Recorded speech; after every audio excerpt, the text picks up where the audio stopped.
red velvet hot chocolate. We're going to start with a couple of cups of milk, and we're going to scald the milk. And when the milk gets hot, then we're going to add some of the cocoa powder and some semi-sweet chocolate to that. We're going to make it red by adding a little bit of red dye.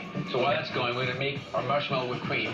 Put about a cup of heavy cream into our mixer, and then some cream cheese, some softened cream cheese.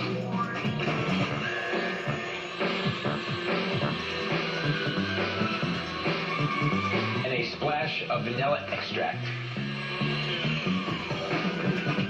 Then I'm going to take our marshmallow topping and I'm just going to fold it into the whipped cream. I kind of like this marshmallow topping stuff. You know, it's like, as a kid, I would, eat peanut butter sandwiches with it. I like to actually kind of fold it into whipped cream so it's not as marshmallow intense.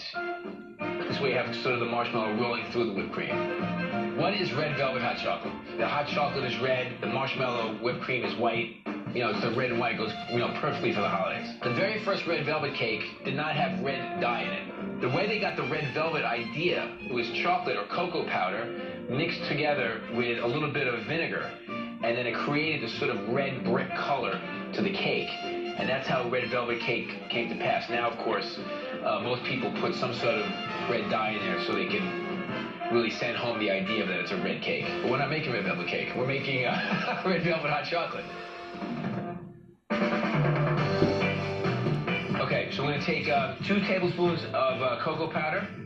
I love cocoa powder. Making hot chocolate like this reminds me of when I used to make it with my mom when I was a kid. Where we used to get marshmallows and just kind of put the marshmallows on top. And, as a kid, like, you didn't really want the hot chocolate. You just wanted the marshmallows because they were melting. Now, sometimes what I do is I put like a semi-sweet chocolate in there.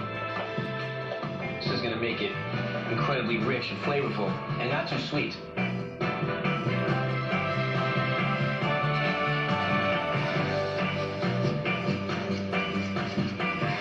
So here's the base of our hot chocolate. And I think it's important to give it a taste.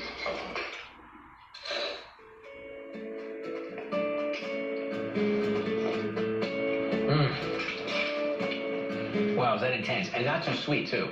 That's why it's important to use a semi-sweet chocolate. You want to taste the hot chocolate in the pot before you actually start putting it together in the cups with the whipped cream and all that, because you want to make sure that it tastes right. Because if it needs a little sugar, or you want to thin it out, or make it thicker, you can do that now.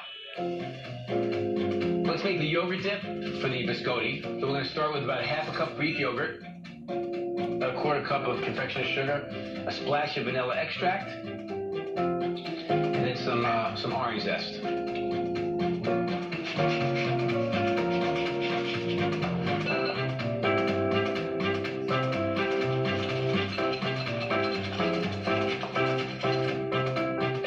Thin it out with a splash of heavy cream. And we're just going to serve this on the side of the biscotti so people can kind of dip in while they're eating their biscotti and drinking their hot chocolate. Let's cut our biscotti.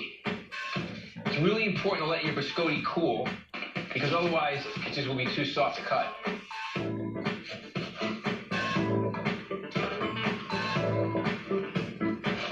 Cut these about 1 inch thick.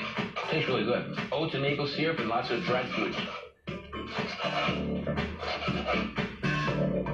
Then you flip them over like this, and you reveal the inside of the biscotti. This part will toast. So, these are fairly dense cookies or biscuits, and you can see the thing I love about it is the contrast of the ingredients inside the biscotti. So you have the oats, you have the dried fruits. Lots of time in biscotti, there's all kinds of nuts like pecans or pistachios or walnuts. Okay, back in the oven. 350 degrees for about 15-20 minutes. We want to flip them because you want both sides to be nice and toasted.